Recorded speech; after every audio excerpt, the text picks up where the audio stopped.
My first impression of Cannes was just obviously the incredibly inspirational work. I've spent quite a bit of time in the archive and also looking at this year's winners. And I think the one thing that's really stood out and struck me as someone who both reads and writes a lot of awards entry is just the simplicity of an idea. And what seems to win at Cannes is an idea that can be summed up in just one sentence.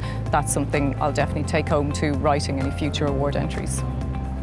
For myself, I think the one word I would take away is surprised. Surprised at the people who have actually inspired me, considering who I initially thought would be the inspirational speakers. It's actually the more unlikelies. It's the Mario Testinos of this world, and how they're able to talk about how we can apply it then to media. So again, coming back to simplicity, it's just people behind the lens, behind the camera, how they interpret their clients' briefs and how that impacts people like media planners and strategists in terms of how we understand our clients' briefs better.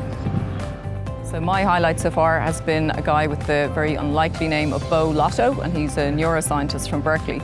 And he spoke about asking the right questions, but really what he said was we all have these unconscious bias, so preconceived notions that we're not aware of, that could be from our upbringing, from our education, from our culture, so that when we go in as advertisers to ask questions of consumers, often we're asking questions that, we're trying to prove something that we think we already know, as opposed to asking a question to learn something new or prove something different.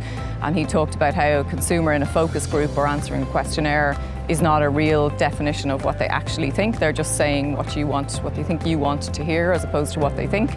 My highlight is Mario Testino again. Really interesting is that he said, I always see myself as the client, even though I'm not.